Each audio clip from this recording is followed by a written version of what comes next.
Tonight on 2020. Losing it. It's a crazy holiday weekend. So is it fireworks or road rage that's exploding? Get the out of your car!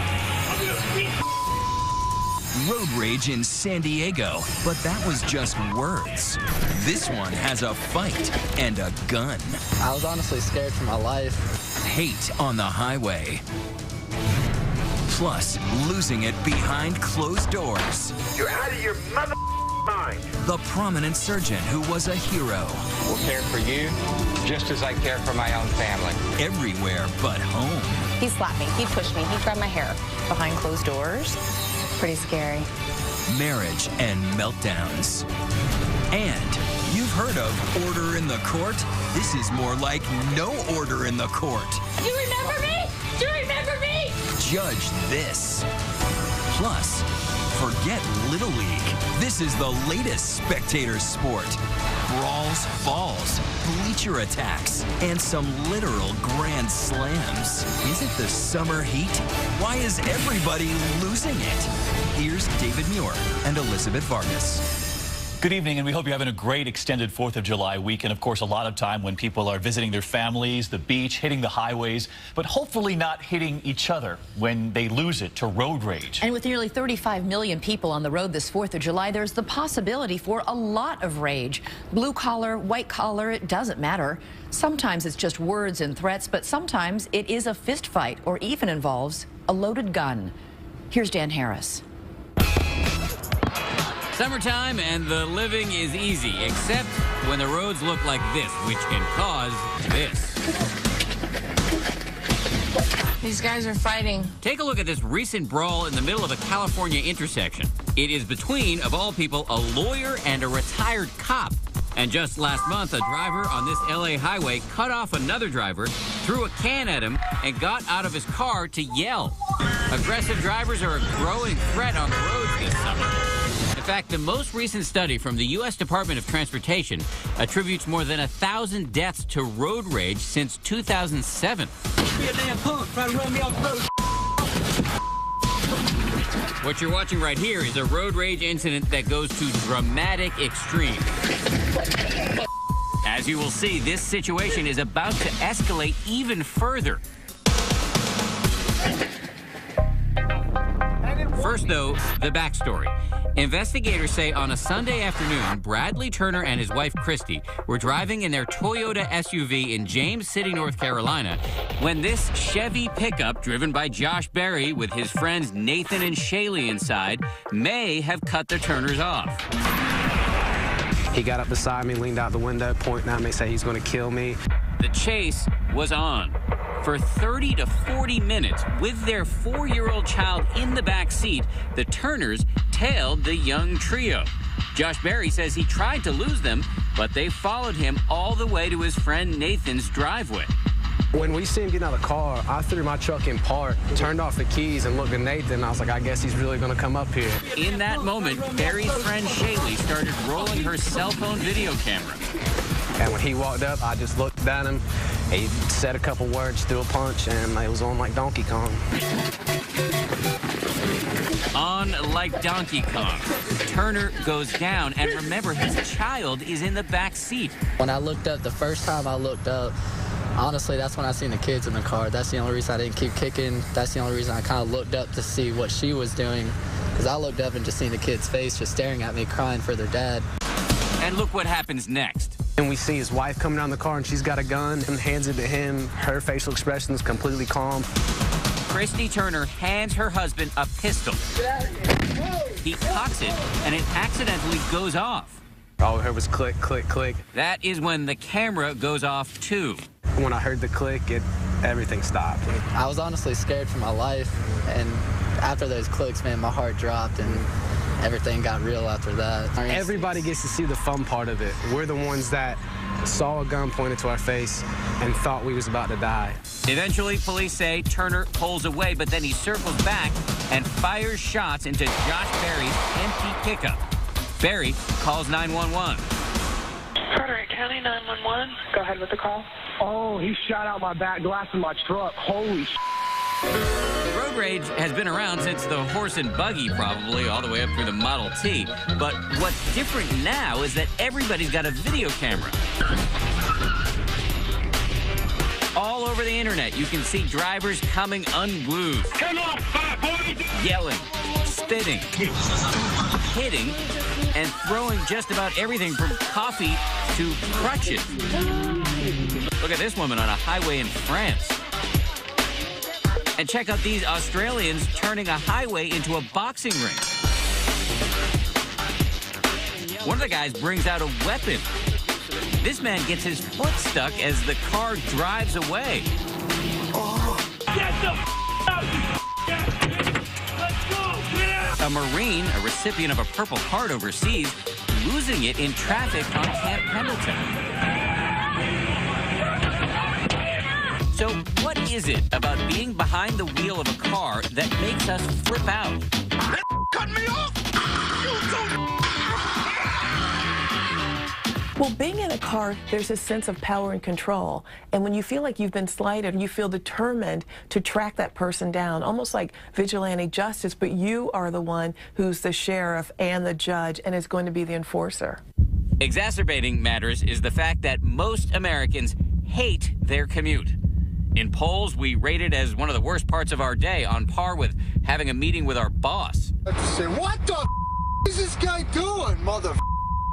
To avoid the mental and physical wear and tear of the road, some people are coming up with alternative commutes. This is Zach Schwitzky, who paddles from New Jersey to Manhattan and loves it, although I did not. Probably the most relaxing part of my day. This is the most relaxing part of your day? The rest of your day must suck. As Zach paddled happily along, I was feeling quite rageful. That little dot back in the distance, that's me. Here's our correspondent. Ultimately, they had to tow me in. All right. This is how a real kayaker does it. There is a lesson here, though. If you fail to find a mode of transport that doesn't flip you out, the potential downside is huge. Remember Bradley and Christy Turner? These are their mugshots. They turned themselves in, and they're now facing a whole litany of charges. Police say they didn't charge the young men because they were defending themselves.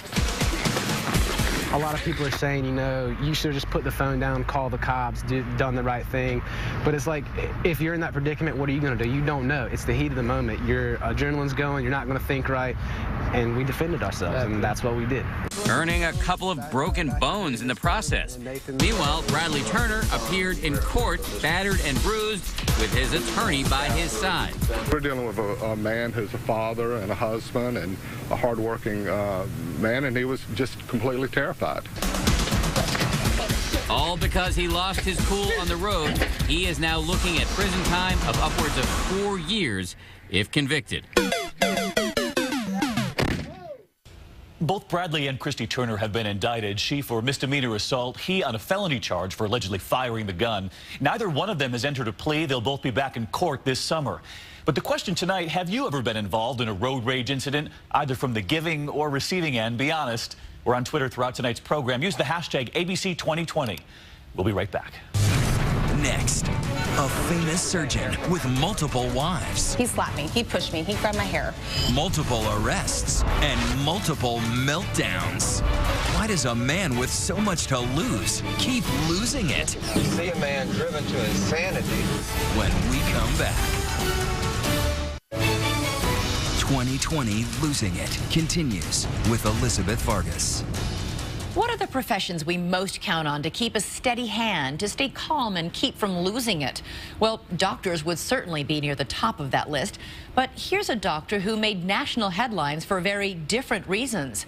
According to authorities, he lost it on his family, a far cry from the family man he portrayed himself as in television commercials.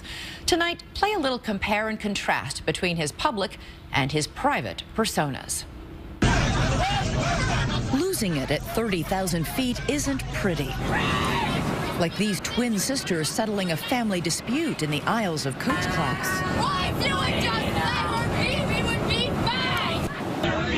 Or these dudes duking it out in the not-so-friendly skies earlier this year. But last winter, when Houstonians heard the news that a local doctor had allegedly used his surgically trained hands to choke a flight attendant, you might have to excuse them if they thought, oh no, not again. You see, this isn't just any doctor. His name is Michael Brown. Guys, no pictures, it's ridiculous. And in recent years, he's had more appointments in courtrooms than operating rooms. I personally believe that he never sees himself as anything but a victim, and that he feels anyone that disagrees with him must be punished. And I think he's a very angry man. At one time, Michael Brown was one of America's leading hand surgeons, an innovator in a treatment for carpal tunnel syndrome with a taste for finer things. For the doctor, that meant a life of Texas excess and exes. He'd already been through 2 wives by the time he met 20-year-old Darlena in 1993. What was it about him that did captivate you? He was very sweet, just very attentive to me. Treated me like a princess in the beginning. Did he buy you gifts? Yeah, he absolutely spoiled me in the beginning. After 2 weeks, they were living together, married just about a year later, though it almost didn't happen except for Darlena's mother stepping in. When they decided to get married, and it was my fault, she decided on the wedding day, no, I don't want to get married. And I thought it was a jitters. To the outside world, Brown looked like a big-hearted healer. His TV commercials brought patients from around the nation to his Houston offices. He had fame. He had fortune. I personally train the doctors in the Brown procedure, and the Brown Hand Center will care for you just as I care for my own family. Daddy's baby girl. But Darlena says she soon found out how Brown treated his actual family. He used to be very, very sweet, very attentive to my needs, just abnormally sweet to me at all times. And then we get married and things change. It was on the honeymoon that you saw the first example of Mike and his temper? We fought the entire time. We went to Maui, which is supposed to be, and it is gorgeous. However, we fought every single day. Back home, Darlena says her husband's volcanic temper often erupted when she would go out clubbing with her girlfriends, suspecting she was cheating, especially when he drank. Add to that volatile mix the doctor's beloved gun collection. Darlena was frightened, and after an early separation, she says things only got worse. So what happened when you moved back in? Oh, that's when the abuse started. He slapped me, he pushed me, he grabbed my hair, hit my head up against the wall. Why did you stay in that house? He mentally brainwashed me. If I told him that I was going to leave, he'd threaten me. He would talk down to her. She wasn't good. She never did anything right. She couldn't cook. I've been over there when he's, why'd you fix this? This tastes like slop. You keep doing that to a person, you're belittling them. And it's mental abuse. I didn't think anybody would believe me because he's the one that had all the money. He's the one that had all the power. They're in love. They feel like they can change the person, and the abuser makes the woman feel like it's her fault. And if you feel guilty and you feel vulnerable and you feel like it's something you've done, then there is this fear about leaving. By the year 2000, Darlena and Dr. Brown were still a couple with one baby and another on the way. Darlena figured that being pregnant, she'd get a break from her husband's scalding rage. She figured wrong. So what happened toward the end of your pregnancy, the incident that finally blew the lid off? I'm watching a show on TV at about 10 o'clock, and here he comes into the door. Mike comes in, and he immediately starts yelling that I don't love him. And I go into the kitchen, and I grab the phone, like I always did, to call my mom. And he grabs the phone from me and starts beating me over the head with the phone. She claims he grabbed her by the hair, dragged her into the bedroom. We had a 4-poster bed, and I saw the bedpost on the floor, and I'm like, oh no, this is going to be bad. And I was so used to it, though. Really? Yeah, I was used to it, which is just crazy. But the next thing I know, I'm on the ground, and he's sitting on my stomach, being 7 months pregnant, telling me that I am effing not going to have that baby. He took the bedpost and was just beating me over the back with the bedpost. She managed to escape, but says he now started shooting one of those guns. Luckily, he missed. She was able to call 911. I can't even open my right eye. I'm bleeding. I'm 7 months pregnant. Her face was all swollen. Her mouth was huge, and we'd beat on her head. They had the long bedposts that are on their bed. Had this huge bedpost mark. I'm sorry. All the way down her back. Soon after, Dr. Brown was arrested. This is police video right after Dr. Brown was taken into custody. He's gone nuts. We're probably going to have to restrain him further. Smashing his head against the squad car window. The very last abuse that he did on me, it made it totally public. It was in the news, and I was in the hospital for 3 days. And at that time, I felt that, you know what, everybody knows about it. This is my way out. Brown was charged with assault, and Darlena filed for divorce. As the separate proceedings worked their way through the courts, evidence turned up showing Dr. Brown's alleged behavior going from the belligerent to the bizarre. I think we put a gun to our head to get attention. Maybe a little bit, but we know it's futile. That's Dr. Brown, recorded on his own video camera in 2001. Why is he holding a gun to his own head? He claimed he was simply working on a Hollywood script. People that do commit suicide, they don't do it to hurt people or because they want to do it or because they're cowards. They do it because they are being tortured during agony. And that's the only way to stop the pain. But Darlena doesn't buy it. She says it's evidence of a man on the edge. So that scene we see on this videotape was actually what you were seeing on a pretty regular basis inside this house? This, the prominent Houston doctor, was what he was really doing behind closed doors? Yes. Pretty scary. Dr. Brown claims he acted in self-defense the night he was arrested, but the jury doesn't believe him. Darlena won a $3 million divorce settlement. He can't hurt me this time, because everybody knows. I think if you had to describe Mike in one word, it would probably be misunderstood. Brown's lawyer is Brian Weiss. It was his continuing bad choice in women, particularly a profile, if you will, of the same woman who would repeatedly show up in his life, somebody looking to get paid, somebody who viewed Mike as an ATM.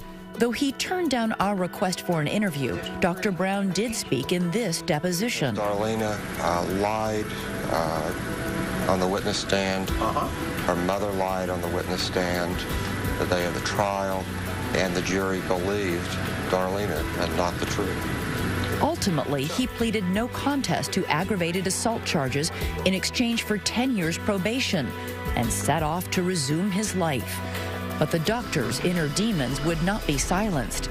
There would soon be a new wife, new accusations, more sensational headlines, and another judgment day in court. He went to Ray and he grabbed her. He was a dangerous man, and I wanted him to be held accountable for what he did this time.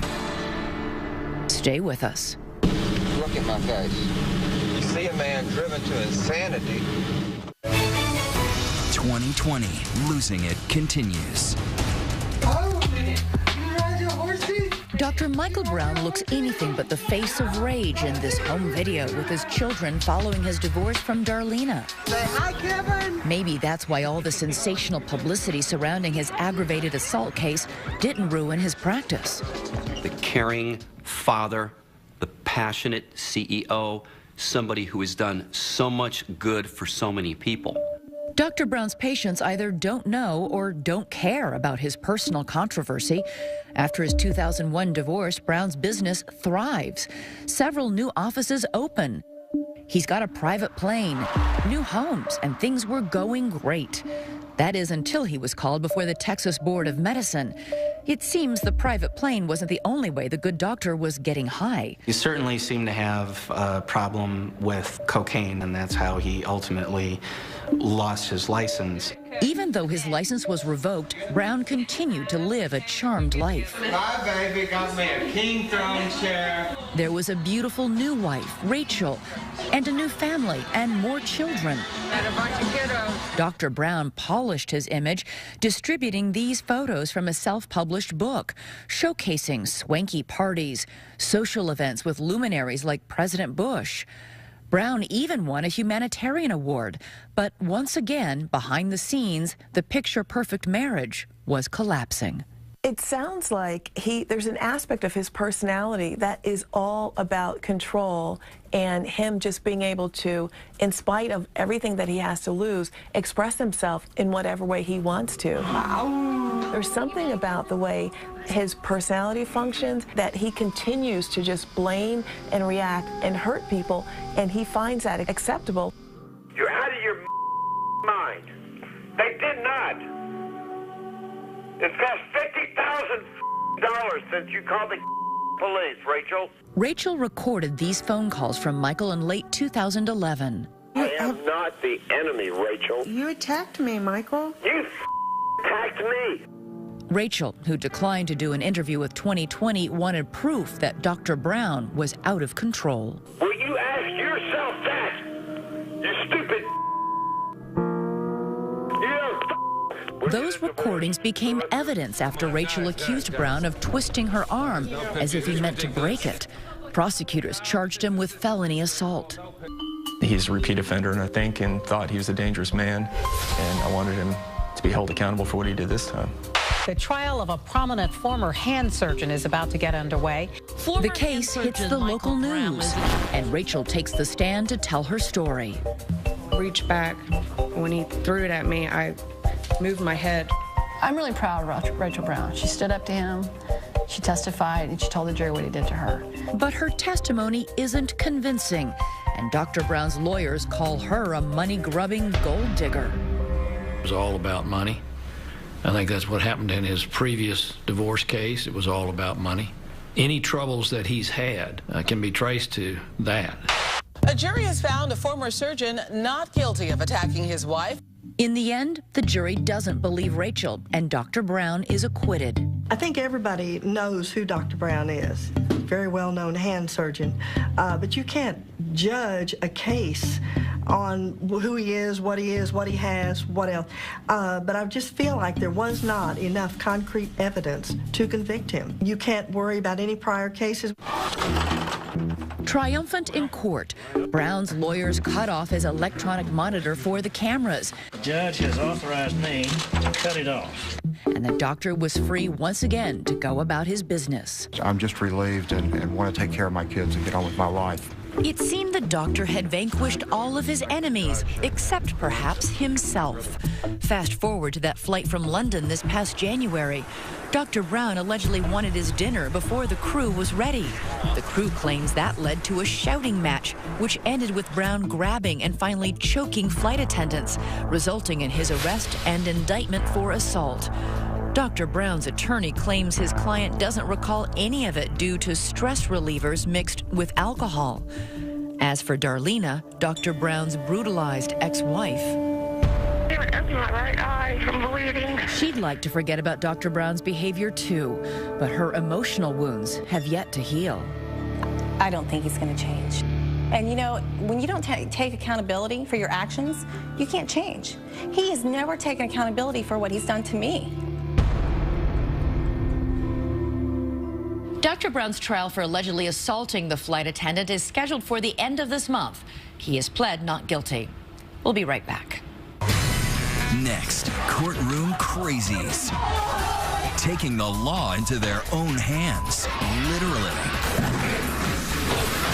But what could make a judge throw a fit? I'll yell all I want. This is my court, and I'll do what I want. Losing it, legal style. Teen Confidential continues. Once again, David Muir. Courtrooms can be dramatic places, suspects on trial for alleged crimes. But our Jim Avila has seen enough courtrooms to know that they can sometimes become crime scenes themselves. And sometimes it's a toss-up between losing your temper or losing your sanity.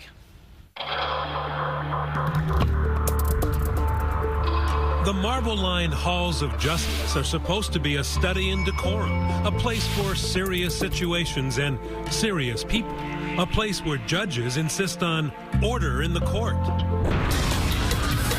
But the scales of justice can produce a tinderbox of emotions.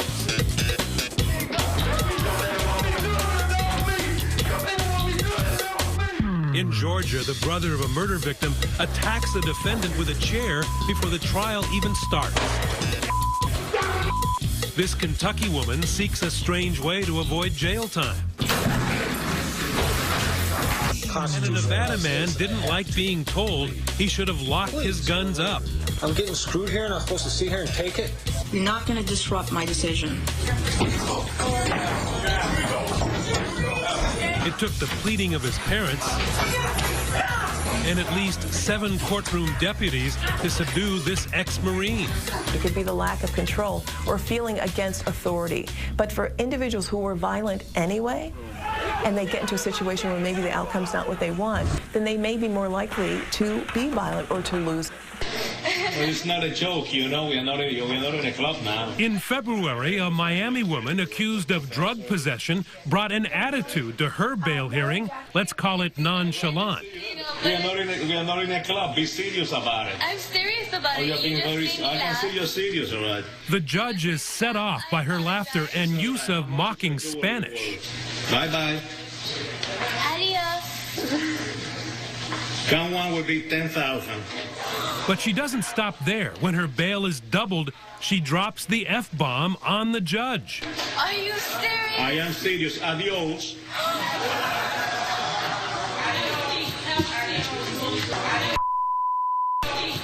Come back again. Come back again.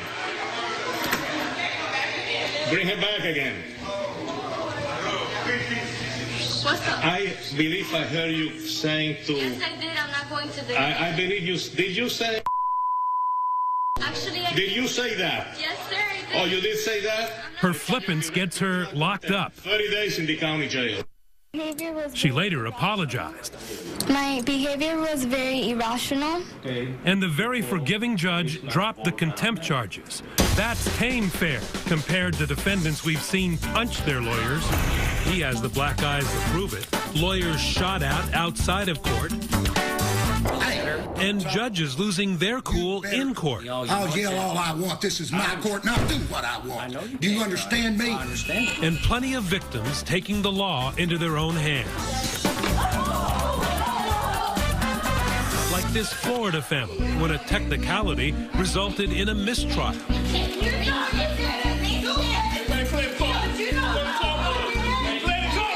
When you feel you don't have a voice, you're on the edge and you're looking for a way to express yourself. If you're given none, then, you know, it may come in the form of sort of erupting like a volcano. He ruined my life! I'd like him to go to hell and rot there forever! Sandy Fonzo confronted disgraced Judge Mark Civarella outside a Scranton, Pennsylvania courthouse, where he was just convicted on charges of taking bribes from private juvenile jail. You remember me? Once I got there is when they came out and said he's not going to be taken. They're allowing him out free until sentencing. So just the fact that he was free is what set you off? Yeah, I wanted to see him shackled and cuffed and taken into the system. Fonzo's 17-year-old son, Edward, was aggressively sentenced by the judge after he was found with drug paraphernalia at a party, a charge usually dealt with by probation. For a marijuana pipe, your son got what? Over 6 months, and he came out of there and he was just never, ever the same. Fonzo says her son had changed after his exposure to the criminal element. With his bright future decimated, he ended his own life. She blames the judge. His lawyer was claiming, like yelling loud about this victory, and then I just lost it. And we hope somebody starts getting the message. My kid's not here anymore. My kid's not here. He's dead because of him. He ruined my Come on. No, you know what he told everybody in court? They need to be held accountable for their actions. You need to be. Do you remember me? Do you remember me? Do you remember my son, an all-star wrestler? And I do remember that he wouldn't look at me. He just had his back to me the whole time. You scumbag! Somebody better do something with him! He's going home! Did you get to stand up in court and say something? No, and that was a big slap in the face, too. That would have been wonderful. I wanted to stand there and look right in his face before he was sentenced. In a Seattle courtroom, Christine Henthorne doesn't just yell, she physically confronts the defendant during his sentencing. I remember being hauled out of court, and I wasn't shaking anymore. I just felt fine, and that was closure for me. I felt like a whole new woman after that. I think it's probably very difficult for a family member to sit in the audience and listen to a trial and try to remain calm and not want to get themselves involved. And when people lose control and violence erupts, it's the court officers who are there to protect the innocent, the accused, and the guilty. Here in New York State, they train for it. 8, 9. Once we get the situation under control, yes, you might be able to see the sympathetic side to why someone acted out. He killed my son! I think there are certain circumstances when people are going to lose it and should lose it. And when you express yourself, when you use your words, you know, even if you curse, if you're loud, I mean, that's to be expected. You're human. You're not perfect. You don't want to keep everything in. As for Sandy Fonzo, she's unapologetic for losing it. In the end, what felt best? Was it when he was convicted and sent away? It was good for me to yell at him and tell him what he did to my son. Do you regret it at all? No, not at all. Absolutely not at all. He received 28 years, and I have a feeling that if I didn't cause a ruckus and he walked out of there, maybe he would have gotten 10 years. Next, it's the latest spectator sport. Athletes in attack mode. Brawls, balls, bleacher attacks, and some literal grand slams. Congratulations. Well done. Batter up, or bases. Whatever. 2020, losing it continues.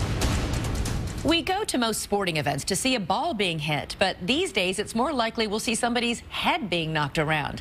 It is the newest kind of spectator sport, not just the agony of defeat, but the agony of the punch or the kick or the literal grand slam. And you don't have to be a sports fan to have your mouth hanging open in amazement. Here's Jay Shadler. Ah, the beauty of sports. The swish, the drive, the goal, and Bad Boys. The bench-clearing brawl. Look at this. Yes, the grand old game has a grand old tradition of losing it. Umpires bear the brunt, but inanimate objects seem to take more than their fair share of abuse. All right, if that's how it is, I'm just going to take third base and go home. Better that, I guess, than taking it out on a barrel of Gatorade. And just a few weeks ago, baseball reminded us again why an eye for an eye often just leads to 2 black eyes, or worse. Whoa. First, Arizona Diamondbacks pitcher Ian Kennedy hits Dodgers rookie superstar Yasiel Puig in the face. It might have hit his nose. Moments later, as soon as he gets the chance, really, Dodgers pitcher Zach Greinke retaliates. And did that hit him? I think it went behind him and hit him. The bench is clear, and though nobody throws a punch, you know where this is going. For when it's Greinke's turn to hit, he nearly loses his head to a 90-mile-per-hour fastball. Here comes the brawl, involving the players, even coaches. And now Mark McGwire and Kirk Gibson. Old enough to be grandpas. Ah, the boys of summer never grow up. Now, certain sports do naturally play to an athlete's anger. See, Franco, he's hanging in there. But when you're being pummeled, pummeling in return is expected. I can't believe what I'm seeing. He got bit, I think. When Mike Tyson chopped down on Evander Holyfield's ear, Certainly had a big bite, and that's a dangerous bite. it became boxing's classic Van Gogh moment. At the other end of the spectrum is the well-mannered, genteel world of tennis. This week, they're having high tea at Wimbledon, but God save the Queen and the linesman that David Nalbandian wasn't around to lose his cool this year like he did last. Oh, it's all over. Supervisor to the court. Game, set, match, and a possible assault charge. But sometimes you get angry, sometimes you cannot control that moment. There is a very fine line between being super competitive, being the best in the world, and then losing it and going overboard. And increasingly, we're seeing athletes do that. For instance, Serena has been anything but serene when certain umpires have the temerity to rule against her.